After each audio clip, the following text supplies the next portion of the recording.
నామమును బట్టి ఎంతవరకు చిన్న బిడ్డలు దేవుడు తోడుగా ఉన్నాడు. బాగా వెంటలుగా ఉంది. వారి బయటికి వెళ్ళద్దు, అందరూ లోపలే కూర్చొని దేవుని వాక్యం వినాలని మనం చేసుకున్నాం. వాక్యం కొరకు ప్రార్థన చేసుకున్నాం. పరిశుద్ధిగా కృప కలిగిన దేవా మీకు వందనాలయ్యా. స్తోత్రం స్తోత్రం స్తోత్రం స్తోత్రం నాయన. యేసయ్యా మీకు వందనాలు. ఆశ్చర్యకర అద్భుతకర ఆలోచనకర్త మీకు వందనాలు తెలుస్తున్నాను అయ్యా. అయ్యా మేమాసములు మొదటి ఆదివారంలో మమ్మల్ని ప్రవేశపెట్టిన ఆయన నేను స్థుతించడానికి ఆయన ఆరాధన చేయడానికి సాక్ష్యాలు చెప్పడానికి మీరు ఇచ్చిన గొప్ప అవకాశం బట్టి వందనాలు తెలుస్తున్నాను తండ్రి. వాక్యంలోని కూర్చున్నాను ఆయన. మీరు మాట్లాడి సహాయం చేయండి ఆయన. నీ కృప ఎంత గొప్పది ప్రభా. నీ ప్రేమ చేత దీవించి ఆశీర్వదించడానికి వెట్టిదాన్ని మట్టిదాన్ని తండ్రి. నీ వాక్యం చెప్పడానికి అర్హురాలు కాదు.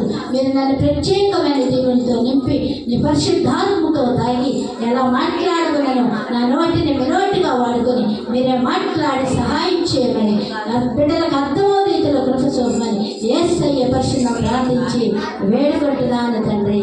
ఆమేన్ ఆమేన్.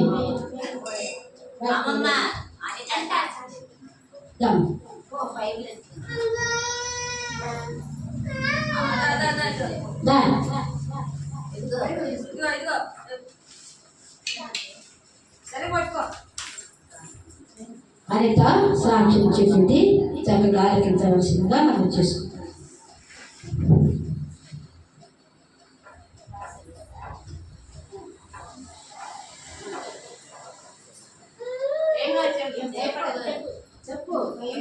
అమ్మగారికి అయ్యగారికి వందనాలు.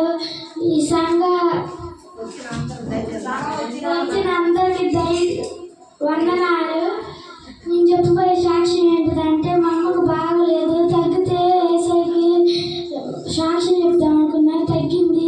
ఈ చిన్న సాక్ష్యానికి దీవించింది కాక ఆమె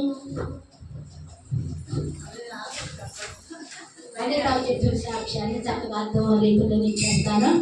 మన తల్లికి ఆరోగ్యం లేనంత విజయంకి కనుక బిడ్డకి మంచి ఆరోగ్యం ఇచ్చి చక్కగా ఆరోగ్యవంతంగా ఉంది కనుక నా తల్లిని బాగు చేస్తే నేను సాక్ష్యం చెప్తాను ప్రజలందరూ ఎదుట దేవుని ఎదుట అని చెప్పి ఆ బిడ్డ ఒప్పుకుందంటే అందరి బయట ఆ బిడ్డ సాక్ష్యం చెప్పింది కనుక ఆ బిడ్డను ఆ కుటుంబాన్ని విజయమని మరి వారి అమ్మమ్మని వారి కుటుంబీకులందరూ దేవుడు సుప్రజానందరూ దేవుని దీవించగాక. ఆమేన్. సాక్ష్యం చెప్పిన బిడ్డలందరూ దీవించగాక. ఆమేన్. హల్లెలూయా. వాక్యములోకి వెళ్దామా?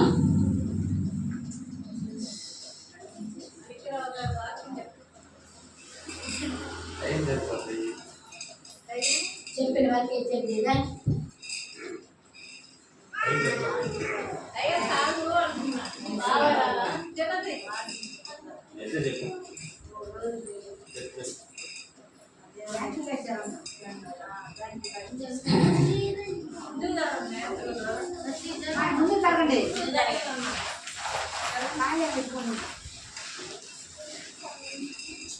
మొదటి పేతురు రాసిన మొదటి పత్రిక 2వ అధ్యాయం 9వ వచనం చదువుకుందాం. మొదటి పేతురు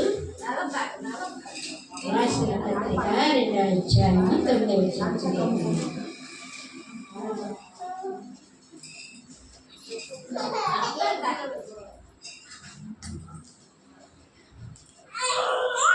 రెండవ అధ్యాయము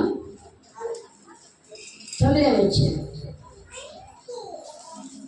అయితే మీరు చీకటిలో నుండి ఆశ్చర్యకరమైన వెలుగులోనికి మిమ్మల్ని పిలిచిన వాని గుణాతిశయములను ప్రచారం చేయు నిమిత్తము ఏర్పరచబడిన రాజులైన సమూహమును పరిశుద్ధ జనమును దేవుని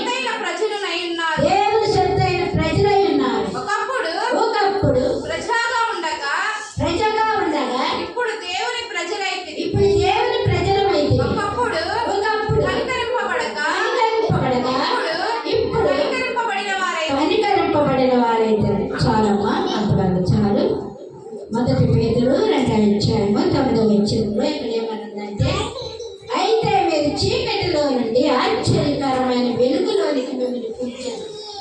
ఒకరోజు మనం చీకటిలోనే ఉన్నాం, ఒకరోజు మనం వ్యభిచారములోనే ఉన్నాం, ఒకరోజు మనం చీకటి బ్రతుకులలో బ్రతికేము, అనవసరమైన బ్రతుకులలో బ్రతికేము, దేవునికి లోబడి ఉండలేదు. అందరి బట్టి ఇక్కడ అంటున్నాడు కదా, ఒకప్పుడు మీరు చీకటి బ్రతుకులలో ఉన్నారు కనుక మిమ్మల్ని పిలిచిన దేవుడు గొప్ప దేవుడు. హల్లెలూయా.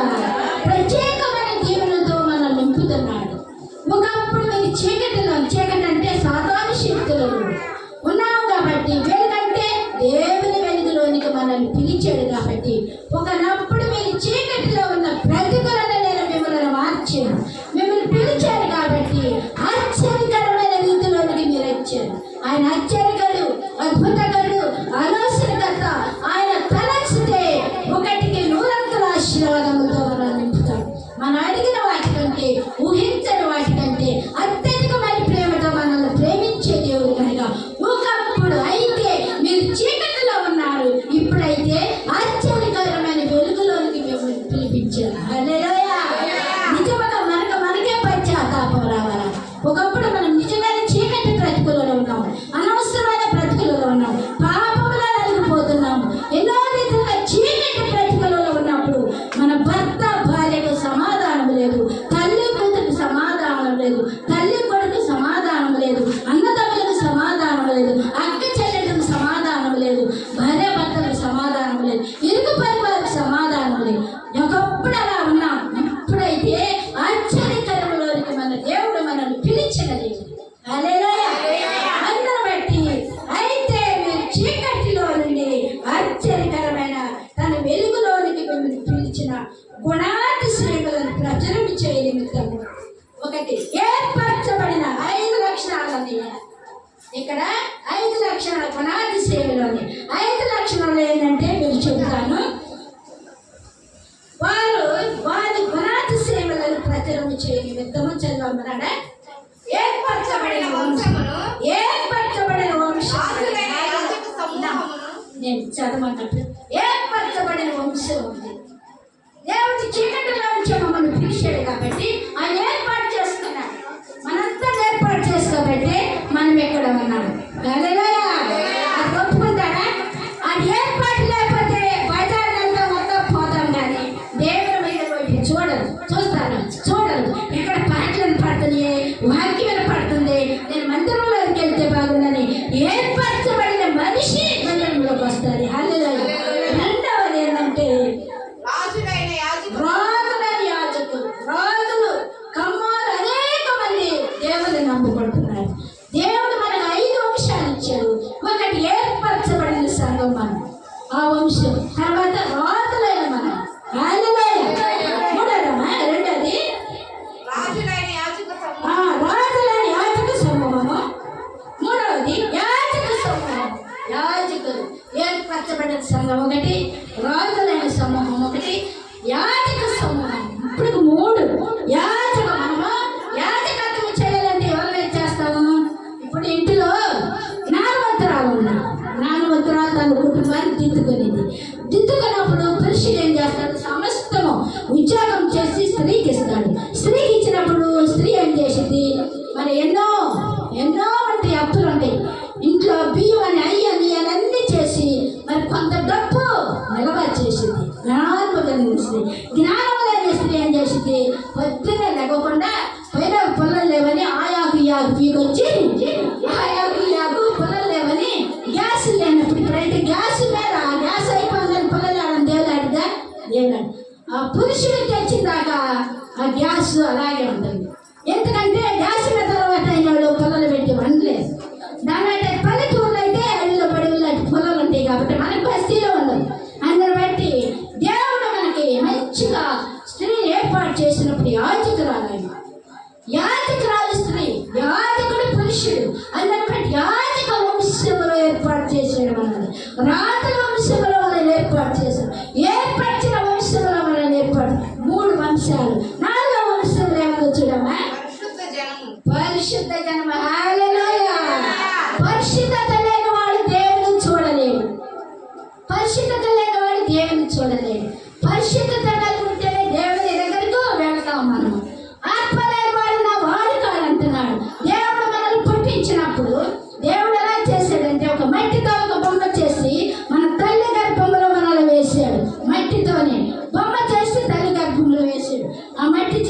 మట్టిలో ఏమైనా ఉందా? లేదు. కానీ దేవుడు ప్రేమమయుడు, దయామయుడు, కరుణ కలిగిన తండ్రి కాబట్టి ఆయన రక్తం ఇచ్చి, ఆయన ప్రాణం ఇచ్చి, ఆయన ఊపిరిచ్చి మనల్ని పోషిస్తున్నాడు. హల్లెలూయా. మనం ఇలా కూర్చున్నామంటే దేవుని దయ వలనే, ఆయన ప్రేమ వలనే. అందరూ బట్టి పరిశుద్ధులుగా మనం ఉన్నామంటే ఆయన పరిశుద్ధులు కనుక మనలో పరిశుద్ధులుగా ఉంటాడు. ఇంత బొమ్మ చేసి తల్లి గర్భంలో వేస్తాడు. ఆ బొమ్మ తీసి కదలదు. ఆ మట్టి బొమ్మకి దేవుడు ఏం చేశాడు? ఆత్మను పొందాడు. హల్లెలూయా. ఆయన ఆత్మను పెట్టాడు. ఆత్మ పరిశుద్ధత అన్నది. ఆ పరిశుద్ధత కలిగి జీవించాలి భూలోకంలో. మరి ఇంత శిశువురాలు ఆడపిల్లలు మగ పిల్లడైన తల్లి గర్భంలో నుంచి బయటికి రావాలంటే అది దేవుని చిత్తమే. ఆపరేషన్ చేసుకుని అనేక మంది చనిపోతున్నారు. మరి ఆపరేషన్ చేయలేక కూడా బయటికి రాలేక చనిపోతారు. ఆ కడుపులో ఉన్న బయటికి రావాలంటే దేవుని ఉచితమైన కృపే. అనంటారా? దేవుని ఉచితమైన కృపే. మరి ఇంత నెత్తురుమతను పెంచాలంటే ఆ తల్లికి జ్ఞానం ఇస్తాడు దేవుడు. దేవుడే జ్ఞానం ఇస్తాడు. మరి ఆ బిడ్డకు తల సర్ది, కాళ్ళు లాగి నడుమగినట్టు స్ప్రింగ్ లాగా నిలబడుతున్నాడు బిడ్డ. హల్లెలూయా. ఇప్పుడు కూర్చొని స్ప్రింగ్ లాగా నిలబడుతున్నాడంటే ఇది ఎవరు చేసిన కృప? తల్లికి అనేకమైన విద్యలు నేర్పి బిడ్డను అలా పెంచు, ఇలా పెంచు అని చెప్పి దేవుడు అవధమ రాసి, మందులు రాసి, తల సర్ది, తల వంకరగా రాకుండా ఒక అబ్బాయి గుండె చాలా ఎత్తుగా ఉంది. ఏంటని అడిగారు. తల్లి గుండె వత్తలేదంట. తల్లి గుండె వత్తలేదంట. మనందరికీ ఎన్ని అవయవాలు అంటే మన తల్లి మనకు మంచిగా అన్ని అవయవాలు వచ్చి చక్కగా ఏర్పాటు చేసి మనల్ని చక్కగా పెంచింది.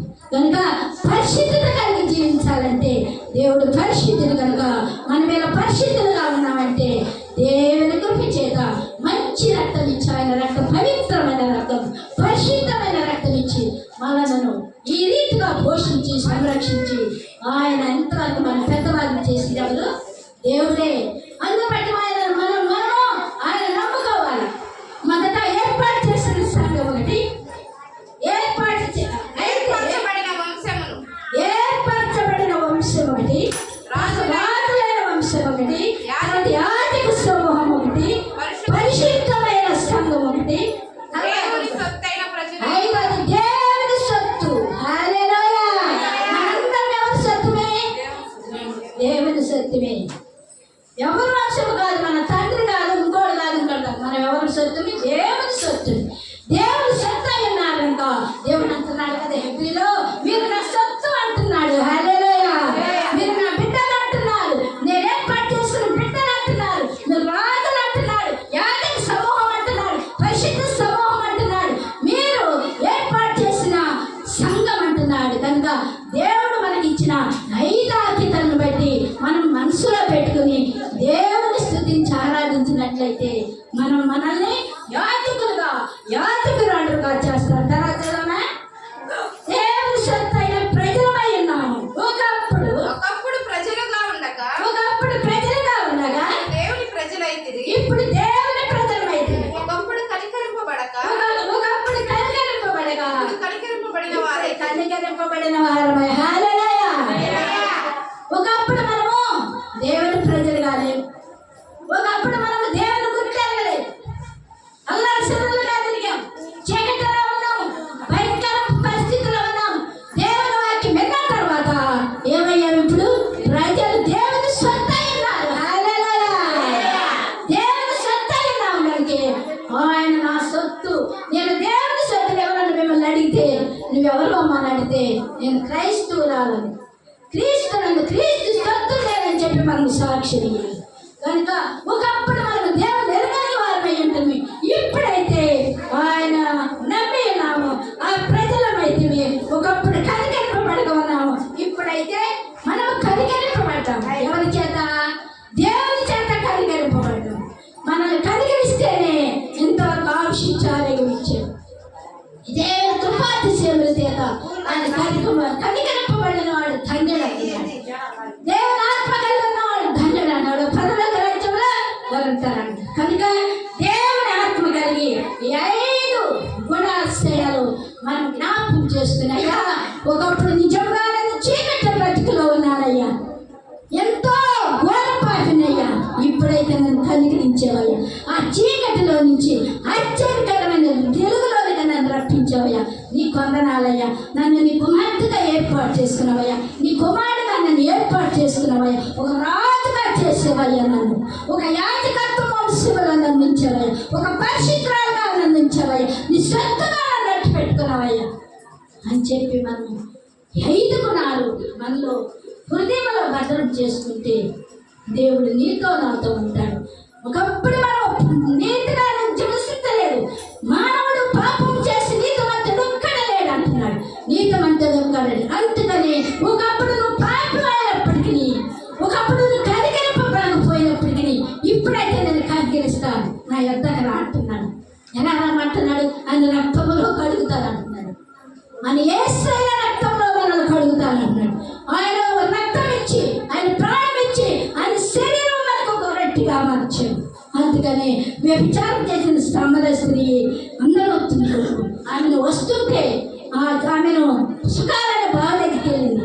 యోహాను సువార్త 4:5 సుఖాలనే బావ దగ్గరికి మంచినీళ్ళకి వెళ్ళేవారు. ఆ స్త్రీలు ఎప్పుడు వెళ్తారు? పొద్దుపట్టి వెళ్తారు, సాయంత్రం. కానీ ఆమె ఒంటిగంటప్పుడు వెళ్ళింది.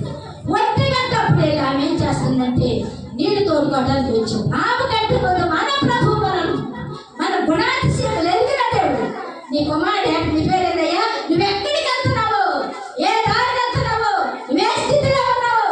దేవుడు నేను ఎదిగిన దేవుడు కనుక దేవుడు నిన్ను దారిని వెళ్ళనీయకుండా నిన్ను చర్చిలోకి తీసుకొని వచ్చాడంటే ఏర్పాటు చేసుకున్న సంఘము వంశమై ఉన్నావు కాబట్టి దేవుడిని భయపడి అనంతరము దేవుని మందిరంలో ఉన్నాం. అందుకని ఆ శ్రమణ స్త్రీ బావ దగ్గర 12 గంటల వేళలో వచ్చింది. వచ్చినప్పుడు ఆమె గంట ముందు యేసు సుఖాలైన బావ దగ్గరికి వెళ్ళి ఆమె గంట ముందు అక్కడ కూర్చున్నప్పుడు ఆమె నీళ్ళు తోడుకుంటుంది. నీళ్ళు తోడుకుంటున్నప్పుడు యేసయ్య వైపు చూసిందిగా నీళ్ళు తోడుకుంటుంది. ఆయన యేసయ్య ఆమెను చూచాడు. మోషే ప్రార్థించావా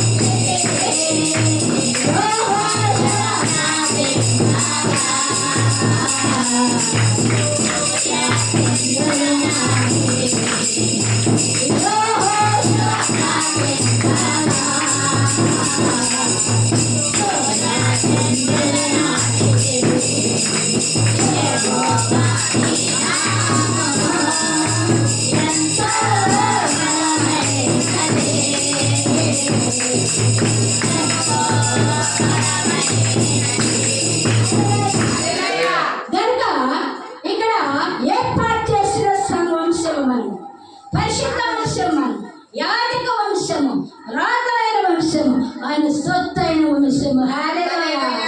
ఎవరైనా అంటారా? ఆయన నమ్ముకున్నాము కాబట్టి ఆయన నా సొత్తు అంటున్నాను.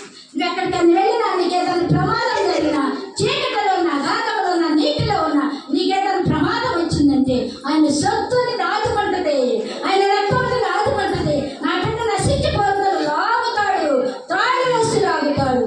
ఇంకా దేవుడు మనకిచ్చిన ఈ అవకాశాన్ని మనము, మరి దేవుడు నాకు ఇచ్చిన ఈ అవకాశాన్ని మనం సద్వినియోగం చేసుకుని ఆయన నిన్ను సొత్తులని మనం ఎప్పుడైతే మరి పరిశుద్ధంగా జీవిస్తామో దేవుడు మనం విడిచిపెట్టే దేవుడు కాదు. అయితే శ్రమణ స్త్రీ బావ దగ్గరికి వెళ్ళి యేసు ప్రభు అక్కడే ఉన్నాడంట, నీళ్లు తోడుకుంటుందంట. నీళ్లు తోడుకుంటుంటే యేసు అక్కడమ్మా నాకు దాహం అవుతుంది, కొంచెం మంచిగా పోయమ్మని అడిగాడంట. ఎవరిని? శ్రమణ స్త్రీ. ఎవరైనా బావిలో నీళ్ళు తోడుకున్నప్పుడు అమ్మ కొద్దిగా తొలిగమ్మ పంపుతాడు, నేను మంచిగా తాగుతాను అంటారు కదా. చంద్రబాబు గారు ఇప్పుడే గరదాలు ఆటో వచ్చాడు. ఆయన మంచినీళ్ళు అవుతున్నాయి. మంచినీళ్ళు తాగకుండా పిల్లలు ఎత్తుకున్నాడు. ఎందుకు? బిడ్డ మీద ప్రేమ, బిడ్డ మీద ప్రేమ. అలాగే యేసు ప్రభు సుఖాలైన బావ దగ్గరికి వచ్చినప్పుడు మన ఆయన శ్రమణ స్త్రీని చూసామా నాకు దాహం అవుతుంది, కొంచెం మంచినీళ్ళు పోయమ్మని అడిగాడు. అంటే ఆమెమన్నా తెలుసా? మీరు యూదులు, నేను సంబరేస్తలేదు, నా మంచినీళ్ళు ఎలా తాగుతావన్నా? నేను యూదులని నేను ఎలా గుర్తించాను? యూదులని నేను గుర్తించానయ్యా. నీ మాటలోనే నాకు భయం కలిగిందయ్యా. నా మంచినీళ్ళు తాగలేమన్నప్పుడు ఆయన ఏమన్నాడు తెలుసా? నేనిచ్చి మంచినీళ్ళు తాగితే నీవన్నట్టు తప్పుగా కొనవు. హల్లెలూయా. నేనిచ్చిన మంచినీళ్ళు దప్పికోను. నువ్వు ఇచ్చాయితే నేను తాగినప్పుడే దప్పిక అవుతుంది. నేను ఇచ్చే నీళ్ళు నువ్వు తాగేవనుకో నీకు దన్నడు దప్పికదు.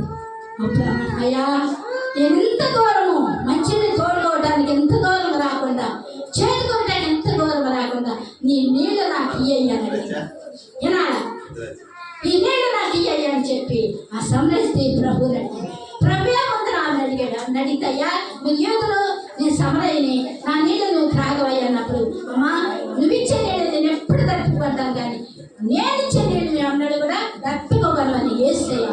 ఆమె ప్రశ్న చేసినప్పుడు ఆమె ఏమంటే తెలుసా, అయ్యా నేనన్నాడు ఈ బావికి రాకుండా తప్పిపోగలకుండా కొంచెం మంచిగా నాకు ఇయ్యయ్యా అని యేసు ప్రభుని అడిగినట్టు యేసు ప్రభు ఏమన్నాడు తెలుసా, అమ్మా నేను నీకు నీళ్ళు ఇస్తానికి సిద్ధంగానే ఉన్నాను కానీ నేను అడిగింది ఒకటి చెయ్యాలమ్మా. ఏంటి ప్రభా నేను చేస్తానని నువ్వు ఇంటికి వెళ్ళి నీ పెళ్ళిటికి తీసుకురా అన్నాడు. హల్లెలూయా. నువ్వు ఇంటికి వెళ్ళి నీ పెళ్ళిటికి తీసుకురా అన్నాడు. అనగానే ఏమన్నా తెలుసా, అయ్యా నాకు పెళ్ళిటి లేడండి, నాకు పెళ్ళిటి లేడు, పెళ్లి కాలేదన్నా. కానీ యేసయ్యకి అన్నీ తెలుసు. హృదయ రహస్యం ఎరిగిన తండ్రి ఆయన హృదయాన్ని నీ హృదయాన్ని గ్రహించే దేవుడు కనుక నీకు పెళ్లి కాలేదు, నీకు పెనిమిటి లేడు అన్నాడు కనుక నీకు ఇప్పుడు ఎవరున్నారు, 5 ఉన్నారని పెనిమిటి అన్నాడు. అప్పుడు ఆ సమరస్త్రీ తత్తరలో పోయి అయ్యా నువ్వు ప్రవక్తవని గ్రహించానయ్యా, నువ్వు ప్రవక్తవని గ్రహించానయ్యా, నువ్వు యేసు ప్రభువుని గ్రహించానయ్యా, నాకు పెళ్లి కాదు తల్లి 5 పెనిమిట్లు ఉన్నది వాస్తవేనయ్యా అని చెప్పి ఆమె భయపడిపోయి నీవు ప్రవక్తని గ్రహించానయ్యా, నిజంగా నాకు పెళ్లి కాలేదయ్యా, నాకు 5 పెనుంటే నేను సంసారం చేస్తున్నానయ్యా, నన్ను క్షమించాయని చెప్పి పరిగెత్తుకుంటా వెళ్ళి ఊరిలోనికి పరిగెత్తుకుంటా వెళ్ళి యోహాను సువార్త 4:36 ఉండేది. ఊరిలోనికి పరిగెత్తుకుంటా వెళ్ళి ఊరంతా ఎక్కడ పేద రచ్చబడినది అక్కడ ఎవరుంటారు, పోలేరమ్మ తల్లి కానీ ఏదన్నా అక్కడ పూజ చేసుకునే వాళ్ళు ఉంటారు. అది ఎక్కింది వెళ్ళి ఎక్కడెక్కడో యేసు ప్రభు దగ్గర నుంచి పరిగెత్తుకుంటూ వెళ్ళిపోయింది.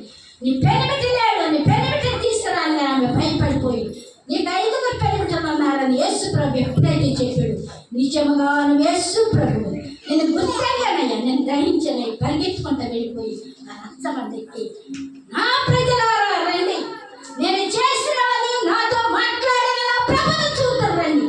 ఇదిగో ఇప్పుడే నేను యేసు ప్రభుని చూచాను, ఇప్పుడే నా కార్యములు బయట పెట్టాడు, నా పాపములు బయట పెట్టాడు. నేను అందరూ రండి, దయచేసి రండి,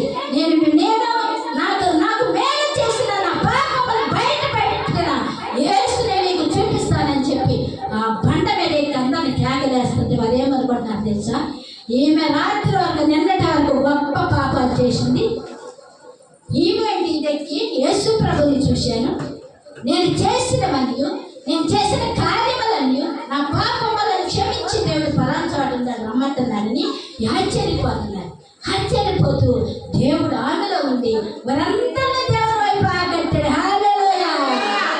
ఆగట్టి వారందరినీ తీసుకొని యేసు ప్రభు దగ్గర పరిగెత్తుకుంటూ అక్కడ ఉన్నారు యేసు ప్రభు ఉన్నారు. వారందరినీ మార్చింది ఈ పాపం చేసిన స్త్రీ, ఆ సమరయ స్త్రీ వారందరినీ మార్చింది. ఎందుకు ఆమె బ్రతుకు బయట పెట్టాడు. నీకు నిజంగా భర్త లేడన్నావు, నీకు 5 పెళ్ళిటలు వెంటనయ్యా నువ్వే నా శక్తివి, నువ్వే నా రక్షకుడివి, నువ్వే నా రాజువి, నా యాజక ధర్మము ధరించిన యేసువయ్యా, నాయన నా పరిశుద్ధతగా నన్ను జీవించడానికి నువ్వు నన్ను కొట్టుకున్నావా అని చెప్పి ఆ వెంటనే ఆ ప్రజలందరినీ మార్చి ఆయన దగ్గరకు తీసుకొచ్చినప్పుడు అనేక మంది ఎంతమందిని మార్చింది, మనం ఒక్కడన్నా మారుస్తున్నావా, వాక్యం పెట్టున్నాము, మరి ఇంటికి వెళ్తున్నాము, అయ్యా పాస్టర్ గారు ఈ వాక్యం చెప్పారు, ఈ వాక్యం మనం పంచుకుందామని ఒకరితో ఒకరు పంచుకొని హృదయంలో నెమలు వేసుకుంటే మనందరూ వెనక్కి తిరగం. హల్లెలూయా. వాక్యంలో ఎదుగుతూ ఉంటారు. దినదినము దుష్టుల ఆలోచన చొప్పున నడవకూడదు, పాప మార్గం నిలవకూడదు, అపహాసకులు కూర్చుండకూడదు. ఏం చెయ్యాలా, దివారాత్రము ఆయన వాక్యం చదువుతూ నడిచిన వారు దండులు అంటున్నారు. హల్లెలూయా. మనకి ఏ పని మనం పని చేసుకుని వాక్యం చదువుకుంటామే, మన దేవుని వైపు చూస్తే వెనక వైపు తిరగం. కుక్క ఏం చేసింది, అది వెళ్ళి కక్కేసింది. కుక్క వాళ్ళు ఏం చేసింది, తింటది. ఆ కుక్క లాంటి బతుకు, పంది లాంటి బతుకు, పశువు లాంటి బతుకు మనం బ్రతకూడదు. దానికి ఆత్మ లేదు,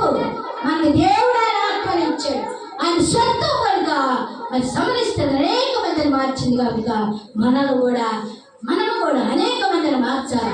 దేవుని వైపు తిరిగినప్పుడు మనం ఎవరైతే ఒక ఆత్మ రక్షింపబడిన పరలోక రాజ్యములనంట గంతులు వేస్తారంటే ఎవరు?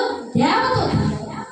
ఆ దేవదూతలు దేవుని ఎదుట గంతులు వేస్తున్నప్పుడు మనం ఒక పాపినైనా రక్షిస్తున్నామా అని మనము కూడా ఆలోచన చేసి దేవుని వైపు తిరిగితే దేవుడు మనకు తప్పకుండా ఆయన సొంతైన మనుషులుగా మనల్ని మార్చుకుంటాడు, యాజకులుగా మనల్ని మార్చుకుంటాడు, రాజులుగా మార్చుకుంటాడు, పరిశుద్ధంగా ఆయన మార్చుకుంటాడు, యాజక సమూహంలో చేర్చుకుంటాడు. ఎప్పుడు?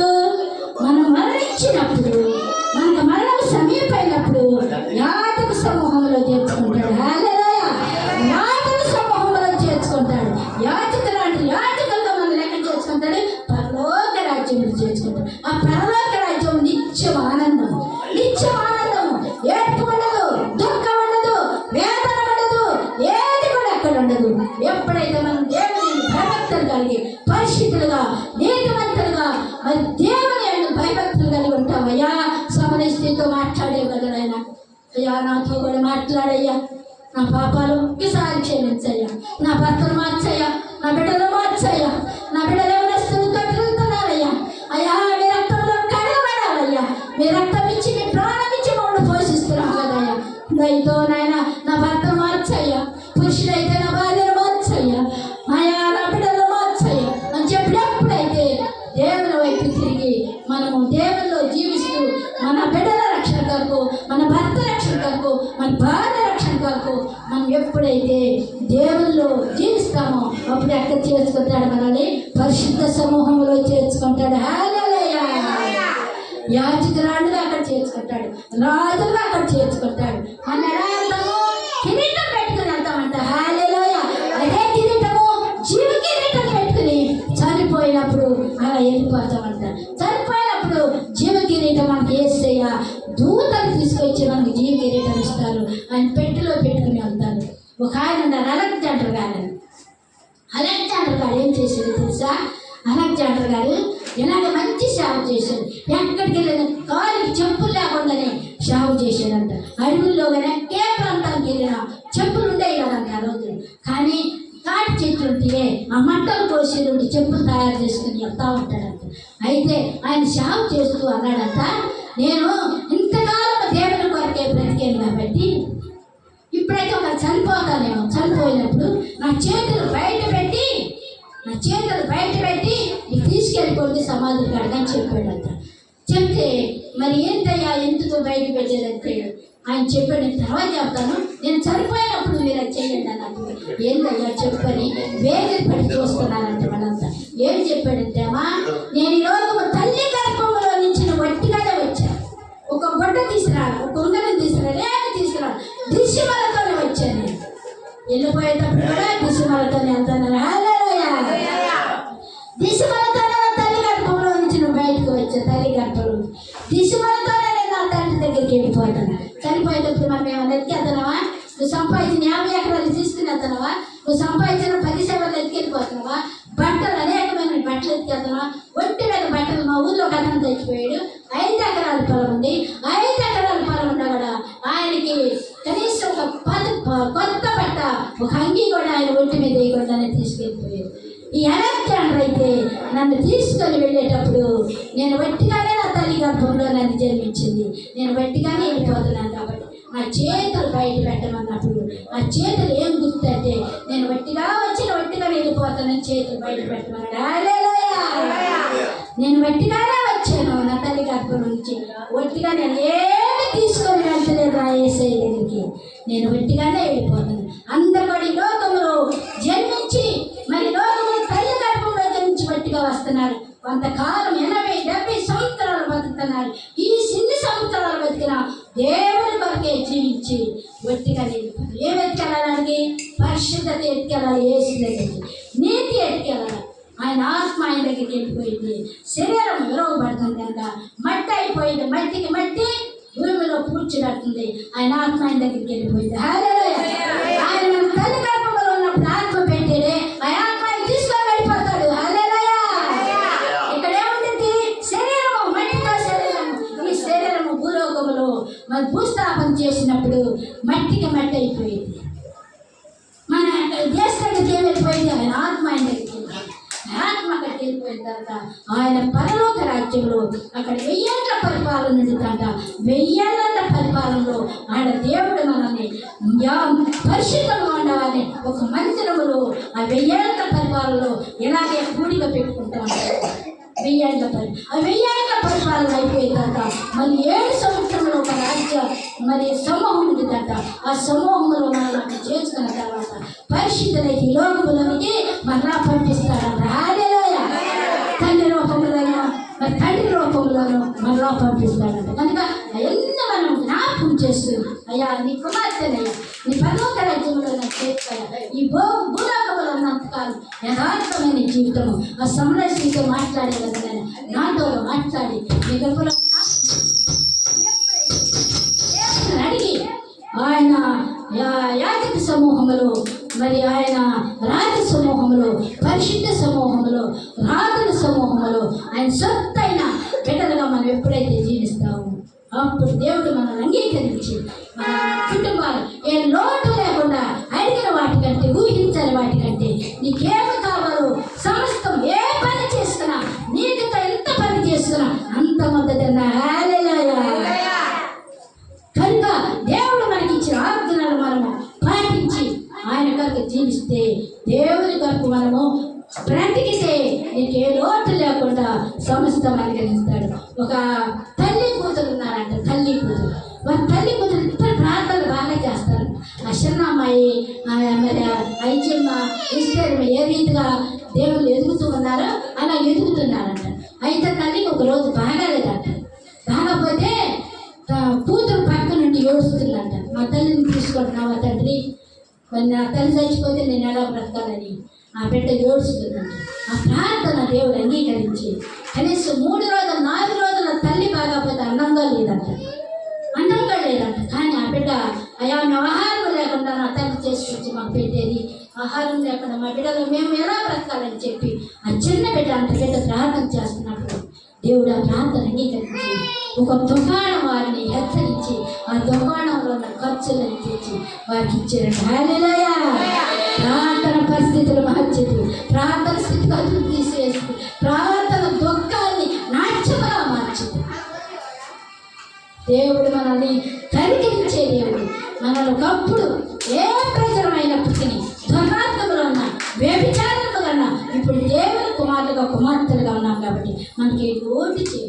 తల్లి ఎక్కడో పని చేసి తీసుకొచ్చి పెట్టేది మరి అనారోగ్యం వచ్చినప్పుడు ఆ కుమార్తె తల్లి పట్ల ప్రార్థన చేసినప్పుడు ఒక దుకాణం వారితో యేసు ప్రభు వారితో మాట్లాడి సమస్తము తీసుకొని వచ్చి ఉప్పుతో కూడా తీసుకొచ్చి ఇచ్చారు, అమ్మాయికి ఇచ్చారు. అప్పుడు అమ్మాయి అన్నంత అయ్యా నువ్వు ఎంత గొప్ప దేవుడు అయ్యా, నిజంగా నా పట్ల ఎంత కార్యం నెరవేర్చదు. నేను అడిగింది కొద్దిగా ఆహారమే కదా మీరు, ఆహారంతో పాటు సమస్తము దుకాణమే తీసుకొచ్చి నా ఇంట్లో పెట్టాడు. ఎంత నీతి కలిగిస్తాడు, నేను ప్రేమ కలిగిస్తాడు, నీ పట్ల అనేక మంది వైపు తిరుపుతానని చెప్పి ఆ అమ్మాయి వాగ్దానం చేస్తున్నాను. ఉదయం వెళ్ళి సాయంత్రం వరకు దేవుడే పోషిస్తూ అలాగూ దేవుడితో నాట్యమాడుతూ దేవుడితో వ్యాజ్యమాడుతూ అనేక మందిని మార్చిందని మనం కూడా సమరస్త్రీ ఏ రీతిగా మార్చింది మనం కూడా దేవుని తట్టు ప్రజలందరూ మనమందరం ఇంకా మనం చాలా మంది ఎదగాలి. మీరందరూ వస్తూ ఉంటే నేను గురువారం పెడతాను, శనివారం పెడతాను, నాటలేదు అందులో నిండాలి గోరము అని చెప్పి నేను వెనకాడతాను. కనుక ఉపాసపడము ప్రార్థన చేసుకుని దేవుడు ఎదగాలని చెప్పి వాక్యం చెప్పుకోస్తున్నాను. దేవుడి పరిశుద్ధ వాక్యం దీవించుగాక. ఆమేన్ ఆమేన్. హల్లెలూయా హల్లెలూయా. ప్రార్థన చేసుకున్నాం.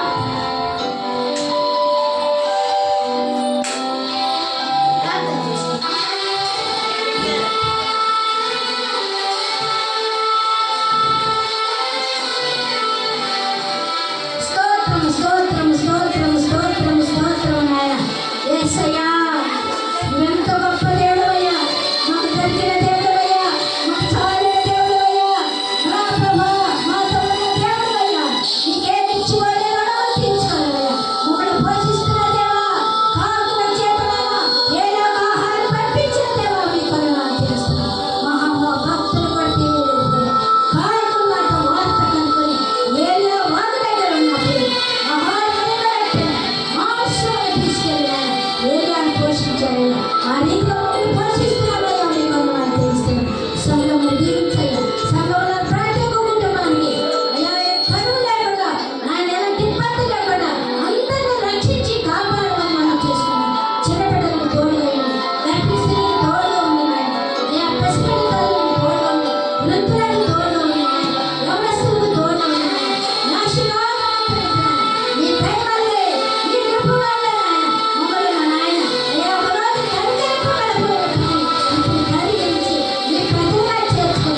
ఐశ్వర్యాన్ని బట్టి నిరంతరం త్రాగి నీలో జీవించే ఒక ప్రతి ఒక్క బిడ్డకు సహాయం చేయండి.